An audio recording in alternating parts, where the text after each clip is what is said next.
मूंछों वाली लड़की। सोना और मोना दोनों बचपन से ही एक दूसरे की बहुत अच्छी सहेलियां हैं। दोनों एक छोटे से कस्बे में रहती हैं। वहाँ दोनों एक साथ ही स्कूल जाती हैं और एक साथ ही खेलती हैं। सोना के पिताजी का अच्छा खासा बिजनेस है और वो काफ़ी पैसे वाले हैं। वहीं दूसरी तरफ मोना एक साधारण से किसान परिवार से है। लेकिन ये पैसों की दीवार कभी उन दोनों की दोस्ती के बीच में नहीं आई। दोनों 12वीं कक्षा में पढ़ रही होती है जब सोना के पिताजी अपने बेटी को आगे पढ़ने के लिए शहर भेजने का फैसला करते हैं। 12वीं खत्म होते ही सोना शहर चली जाती है और अब दोनों सहेलियां अलग अलग हो गई। जहां सोना शहर में अपनी आगे की पढ़ाई करने लगी, वहीं मोना अपने कस्बे में ही छोटा सा स्कूल चलाने लगी। बेटा, मुझे पता है कि तुझे भी शहर जाकर आगे पढ़ने का मन होगा, लेकिन माफ़ करना, मैं तेरा वो सपना पूरा नहीं कर सकता। नहीं पापा, मैं जहाँ हूँ वहीं बहुत खुश हूँ। वैसे भी मैं आप दोनों को यहाँ छोड़कर कहीं और रह भी नहीं सकती। अब मोना अपना पूरा ध्यान स्कूल और अपने मम्मी पापा पर देने लगती है। समय बीतता है। मोना अब बच्ची से जवान युवती बन गई होती है, जिसके साथ वो अपने आप में कुछ बदलाव भी महसूस करती है। उनमें से एक होता है उसके चेहरे पर बाल, जो साधारण से कुछ ज़्यादा होते हैं। ये देखकर मोना बहुत परेशान हो जाती है। माँ देखो ना, ये मेरे चेहरे पर कैसे बाल आ रहे हैं और कितने ज़्यादा हैं। ऐसा लगता है कुछ दिनों में मैं पापा की तरह मूछें रखने लगूंगी। माँ, मेरा चेहरा कितना भद्दा लगेगा, क्या करूँ माँ? मोना की माँ अपनी बेटी को इतना परेशान और उसके चेहरे पर बढ़ते बालों को देखकर उससे भी ज़्यादा परेशान हो जाती है और उसके दिमाग में सबसे पहला ख्याल आता है शादी का। बेटी, ये बाल क्यों आ रहे हैं, कम कैसे होंगे हम नहीं जानते, पर अगर ये ज़्यादा बढ़ गए ना तो तेरी शादी होना मुश्किल हो जाएगी। इसलिए पहले जल्दी से कोई लड़का देखकर तेरी शादी करा देते हैं। अब मोना की माँ जैसे तैसे लड़के वालों से उसकी मूंछों की बात छुपाते हुए उसकी शादी कर देती है। माँ, शादी तो हो गई, लेकिन जब इन्हें पता चलेगा कि मेरी मूंछें हैं और मेरे चेहरे पर इतने सारे बाल, तो सब मेरा कितना मजाक उड़ाएंगे।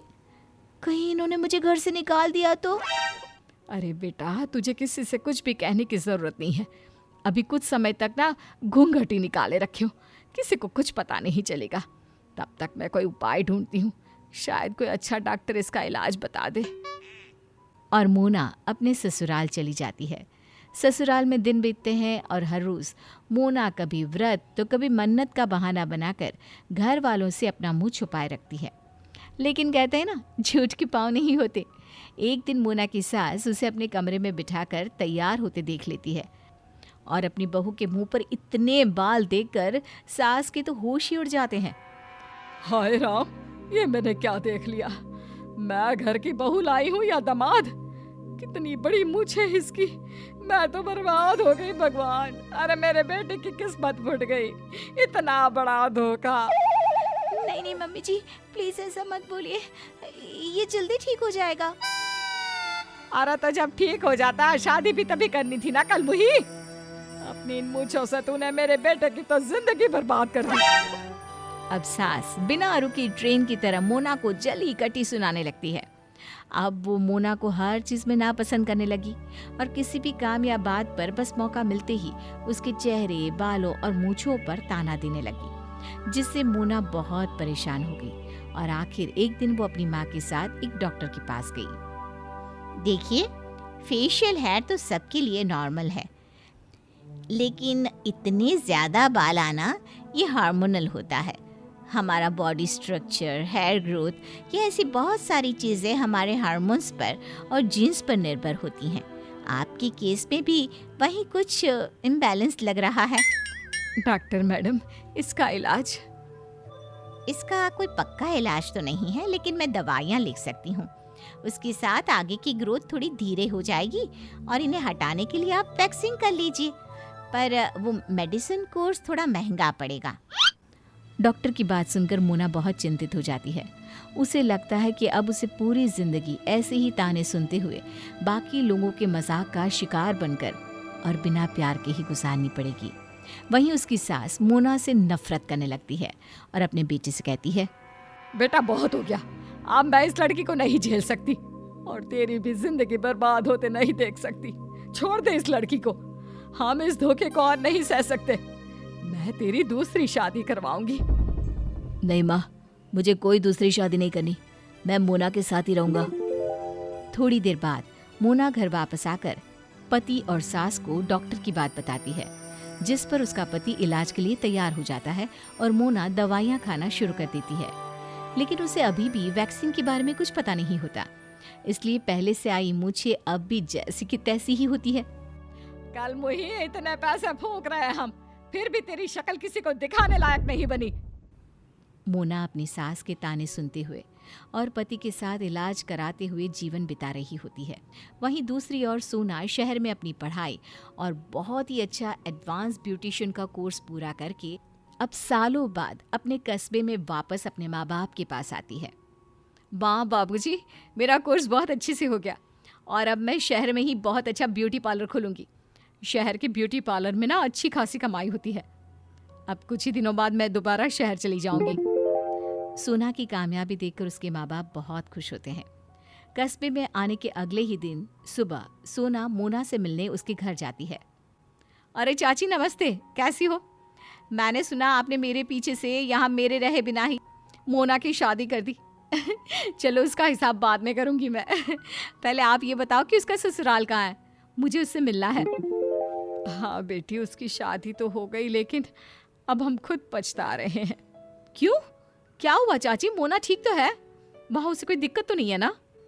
सोना के पूछने पर मोना की माँ की आंखों से आंसू फूट पड़ते हैं और वो सोना को सारी कहानी बताती है, जिसे सुन सोना उन्हें चुप होने के लिए कहती है और तुरंत ही मोना के ससुराल के लिए निकल जाती है। ऐसे कैसे ये लोग मेरी सहेली को परेशान कर सकते हैं, वो भी उस चीज के लिए जिसमें उसकी कोई गलती ही नहीं है। कुछ ही देर में सोना मोना के ससुराल पहुंच जाती है। सोना को देखकर मोना बहुत खुश होती है और उसे गले से लगा लेती है। तभी उसकी सास मोना को ताने देने लगती है, जिसे देख सोना को बिल्कुल अच्छा नहीं लगता। सोना उसकी सास को फट जवाब दे अपनी सहेली को लेकर घर से बाहर निकल जाती है। आंटी जी, आपको मेरी सहेली के 100 गुणों के आगे उसकी एक कमी दिखती है। अब देखना, वो ऐसी बनकर वापस आएगी कि आपकी आंखें चमक जाएंगी। वो दोनों अब मोना के घर पहुंचती है, जहां मोना को बिठाकर सोना अपने घर जाती है और एक बड़ा सा बैग लेकर वापस उसके पास आती है। देख, ये है मेरा जादू का पिटारा, इसी में है तुम्हारी समस्या का हल। अरे ये सब क्या लेकर आई हो? तुम बस चुपचाप बैठो और जो मैं कर रही हूँ मुझे करने दो। शहर में वैक्सिंग एंड थ्रेडिंग आम बात है, बल्कि वहाँ तो लड़के भी ये सब कराते हैं।